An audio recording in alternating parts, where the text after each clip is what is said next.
અનિતાજી કિચનમાં સ્વાગત છે તમારા બધાનું। ને આજે આપણે બનાવવાના છે તે છે તે શિયાળા માટે સ્પેશિયલ આપણે સોડામાંથી આપણે બનાવવાના છે। સાદી સોડામાંથી ભજીયા કઈ રીતના બનાવવા તે હું તમને બતાવવાનું છું, પરફેક્ટ માપ સાથે અને ગોટા જારીદાર કઈ રીતના બને છે તે પણ પહેલી જ વખતમાં પરફેક્ટ બને તેવા હું તમને બતાવવાની છું। બેટર કઈ રીતના બનાવું તેની સાથે તો તમે પણ ચોક્કસ બનાવજો અને વિડીયોનો અંત સુધી જોતા રહેજો। અને પછી તમે પણ કહેજો કોમેન્ટમાં કે તમે પણ આ જ રીતથી તમે બનાવો છો તો સાદી સોડા નાખીને ભજીયા કે નહીં કે।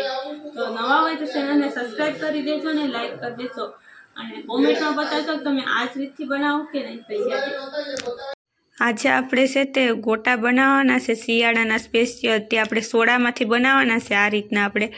તો આપણે આ સોડામાંથી આપણે સાદી સોડા કહેવામાં આવે છે તે બોટલ લીધી છે, તેમાંથી આપણે બનાવવાના છે। તેના માટે સુરણ આપણે જોઈ લઈએ તો આ રીતનું આપણે છે તે મેથીની ભાજી લીધી છે, તેની સાથે છે તે પાલકની ભાજી લીધી છે, આ રીતના લીલા ધાણા અને આપણે છે તે લીલું લસણ લીધું છે।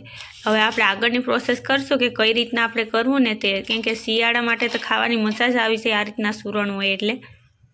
તો ભજીયાનું બેટર બનાવવા માટે પહેલાં આપણે અલગ રીતથી જ ખીરું કરવાનું છે, તો તેના માટે આ રીતના મીઠું નાખી દઈશું।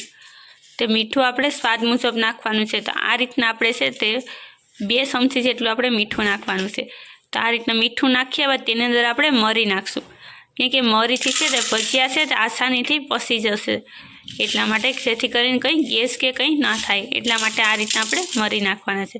ને હવે તેની અંદર આપણે નાખવાના છે તે છે આપણે હિંગ નાખવાની છે, તો હિંગ આપણે 1 ચમચી જેટલી આપણે હિંગ નાખી દઈશું।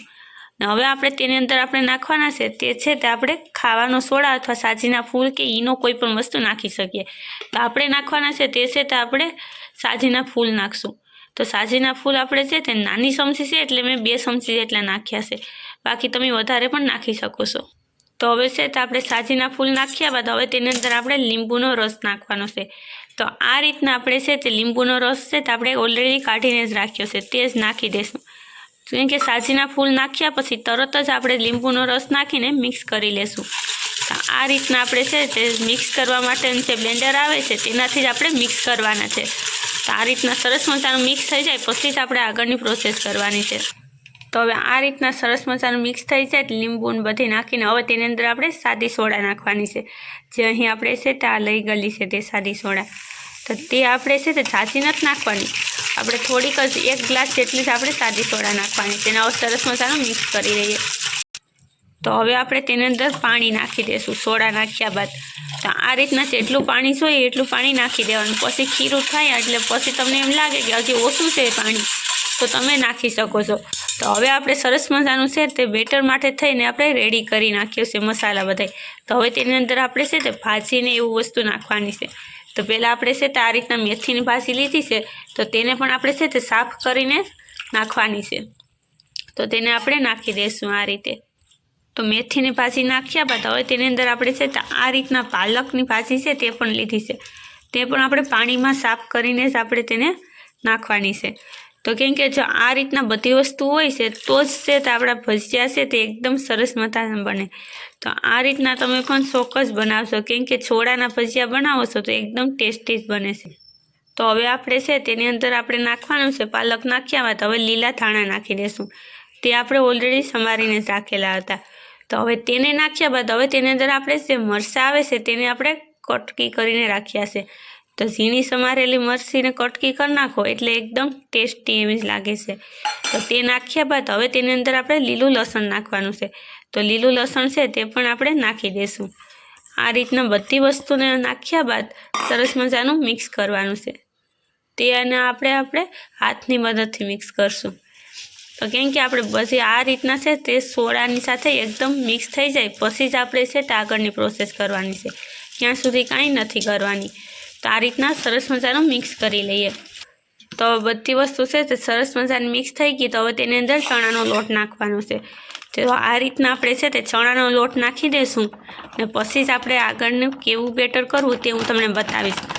જો આ રીતનું તમે બેટર બનાવશો તો એકદમ ટેસ્ટી એવા જારીદાર ગોટા બનશે। તો આ રીતના આપણે ચણાનો લોટ નાખી દીધો છે, હવે જો આ રીતના મિક્સ કરશું એટલે સરસ મજાનું મિક્સ થઈ જશે। અહીં તમે જોઈ શકો છો કે આ રીતના આપણું છે તે સરસ મજાનું બેટર છે તે મિક્સ જેમ કરો છો તેમ સારું થઈ જશે બેટર। તો આ રીતના હલાવવાનું, એક સાઈડ જ હલાવવાનું, કેમ કે ઘણા લોકો છે તે બે સાઈડ હલાવતા હોય છે તો છે તે બેટર છે તેને લીધે છે તે જારીદાર ભજીયા નથી થતા. તો આ રીતના તમે એક સાઈડ જ હલાવશો તો તમારું પરફેક્ટ એવું છે તે ભજીયાનું બેટર બનશે. તો આ રીતના આપણે હલાવતા રહીશું અને પછી 5 થી 10 મિનિટ માટે તેને હલાવતું જ રહેવું પડે, તો જ છે તે આ રીતના ભજીયા છે તે એકદમ જાળીદાર અને પરફેક્ટ ગોટા બને છે. તો હવે આ રીતના તમે જોઈ શકો છો કેવું સરસ મજાનું છે તો આપણું બેટર તૈયાર થઈ ગયું. આ રીતનું બેટર હશે તો તમારા ભજીયા છે તે એકદમ પરફેક્ટ એવા જ બનશે. તો હવે છે તો આપણે આગળની પ્રોસેસ કરવાની છે કે કઈ રીતના કરવું તે. તો હવે આપણે તેલ મૂકી છે તે ચેક કરવા માટે આપણે છે તે બેટર નાખ્યું હતું તે તરત જ ઉપર આવી ગયું. તો આપણું પરફેક્ટ એવું તેલ થઈ ગયું છે ભજીયા માટેનું. તો હવે આપણે છે તે આ રીતના આપણે છે તે લોટને આપણે હાથમાં લેવાનો છે ને હવે તેને આપણે છે તે તેલમાં નાખી દઈશું. આ રીતના આપણે છે તે તેલમાં છે તે નાખી દેવાનું. પરફેક્ટ એવા ગોટા છે તો આ રીતના જ પડશે. જો તમે આ રીતથી તમે નાખો છો તો એકદમ સરખા અને છે તે જારીદાર જ છે તે આપણા ગોટા તૈયાર થશે. તો આ રીતના આપણે બધા નાખી દઈશું. તો હવે તમે જોઈ શકો કે આપણે છે તે આ રીતના છે તે બધા નાખી દીધા છે ને તેની જાતે જ છે તે ઉપર પણ આવી ગયા છે. તો આ રીતના ઉપર આવી જાય પછી જ આપણે છે તેને આપણે છે તે ચારાની મદદથી હલાવવાના છે, ત્યાં સુધી તેને હલાવવાના નથી. તો આ રીતના થઈ જાય એટલે પછી તેને આપણે હલાવી લેશું ઉપરની છે. તો હવે તમે જોઈ શકો કે આ રીતના આપણા ભજીયા થઈ જાય એટલે પરફેક્ટ એવા આપણા ભજીયા સડી ગયા છે અને તેનો કલર પણ ચેન્જ થઈ ગયો. અને તમને હું બતાવું છું કે જો તમે આ રીતના ઝારામાં તમે લઈ અને ભજીયાને છે તે ખખડાવો છો તો તમારા ભજીયાનો અવાજ આવતો હોય એટલે છે તે પરફેક્ટ એવા ભજીયા છે તે તમારા થઈ ગયા હોય. તો હવે તેને આપણે એક પેલામાં કાઢી લેશું. તો તેને આપણે આ રીતના એક ડીશની અંદર કાઢી લીધા છે. તમે જોઈ શકો કેવા સરસ મજાના છે તે આપણા ગોટા રેડી થઈ ગયા છે કે જોતાં જ છે તે ખાવાનું મન થઈ જાય તેવા જ આ ગોટા આપણા બને છે ને અત્યારે ગરમા ગરમ ગોટા આપણા તૈયાર છે. તો હવે આપણા છે તે ભજીયાની ડીશ છે તે રેડી થઈ ગઈ છે કે જોતાં જ ખાવાનું મન થઈ જાય તેવા એકદમ પોચા રૂસ એવા આપણા જારીદાર આપણા ભજીયા છે તે બનીને રેડી થઈ ગયા છે. તમે જોઈ શકો છો કેવા સરસ મજાના બન્યા છે.